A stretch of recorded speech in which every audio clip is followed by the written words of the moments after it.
For the first time, our COMELEC, Commission on Elections, is using the online voting. Kaya they've been actively promoting. I hope na disseminate ito sa mga overseas voters about the online voting and that we need to pre-register. Ang pre-voting enrollment link, ito siya.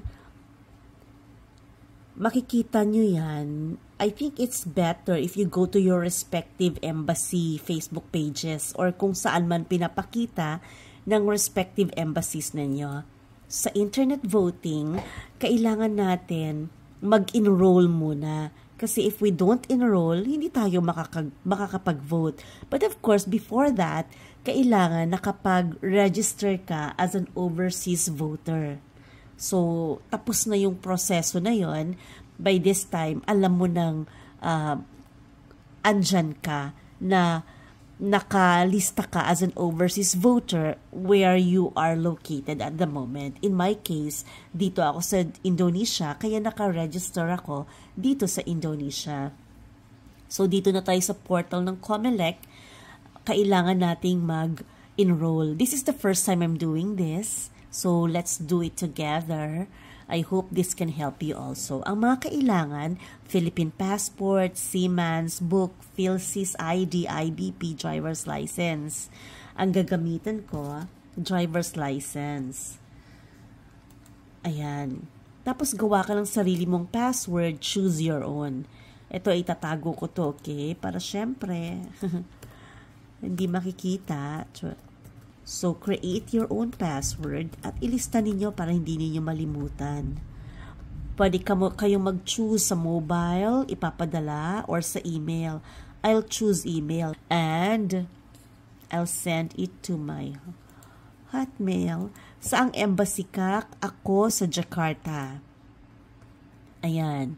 By proceeding with accomplishing this form, you give consent to the processing of your personal information by the Commission on Elections pursuant to its mandate in relation to the conduct of elections. Enroll tayo. Ayan. Tapos, dapat nakasend ang password doon sa email. Kung hindi siya lalabas sa email mo mismo, sa inbox mo, tingnan niyo yung junk folder ha. Baka kasi andun sa junk folder. In my case, andun nga siya sa junk folder. So, nakatakip lahat yan.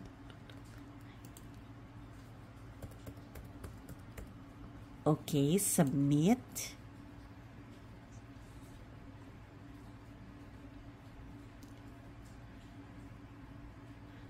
Hintayin natin. Okay, ang identification process is very simple. You just need to have your identification on hand. We will guide you to capture the front and back, and then you will have to take a video selfie with a document in your hand. Find a well-lit place and smile. Okay, let's start. Let's follow. Obtaining media device, connecting.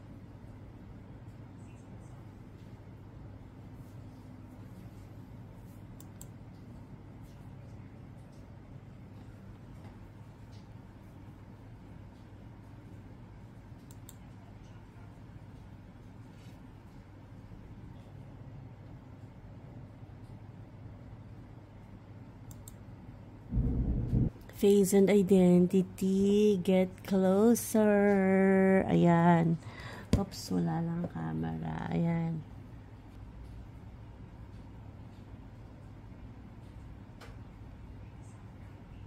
Oh, tapos na. Na-identify na ano na tayo. Okay, so, ano yung mga remaining? Off muna natin yung camera, okay? Okay. Continue. Congratulations, you are successfully validated. Please expect to receive SMS or email for further instructions. Okay, let's see. Your enrollment has been successfully validated. You may now access the voting portal through this link. Visit link. Internet voting. Ito sa internet voting na. Ito, gagawa tayo or magta-try tayo ng voting testing. We can test the voting portal until April 12. Kasi simula ng April 13, live na yung voting. Magsisimula na. So, ito, try natin, okay? My email.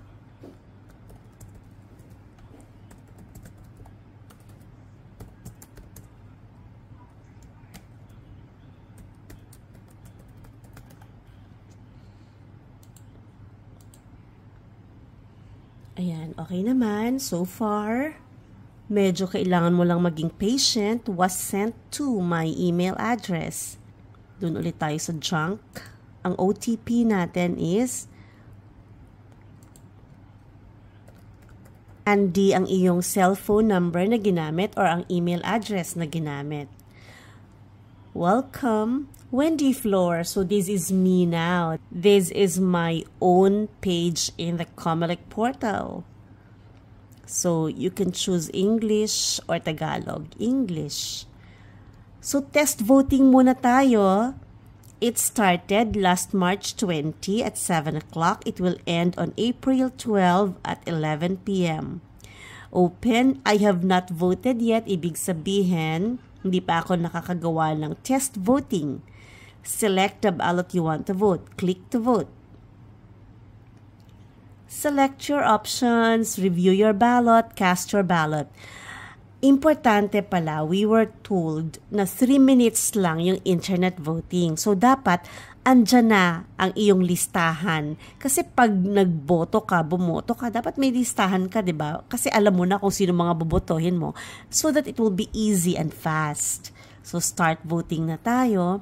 For senator, sino-sino ang mga pipiliin mo? Ayan, click mo lang kung sino ang mga gusto mong piliin. Siyempre, huwag nating kalimutan si Bam Aquino. Ito hindi pa to kompletong ano ko ha, ilalagay ko. Ekes yung iba dyan. You know, kailangan natin ng medyo progresibo dito. Kahit na medyo naririndi na ako sa kakareklamo niya, pero talaga ang makabayan laging andyan yan. So, I'll go for Teddy. Actually, ang dami, I'll be running out of time if I keep on doing this, if I keep on explaining my votes. Heidi Mendoza, syempre. Sana ba si, Pangilinan?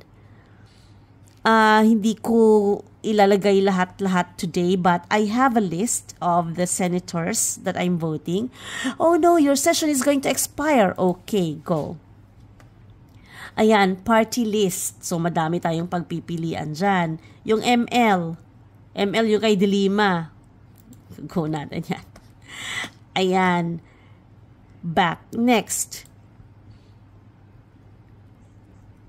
So, ilalagay mo lahat i-click mo lahat ng binoto mo, di ba? In my case, ilan lang ang binoto ko.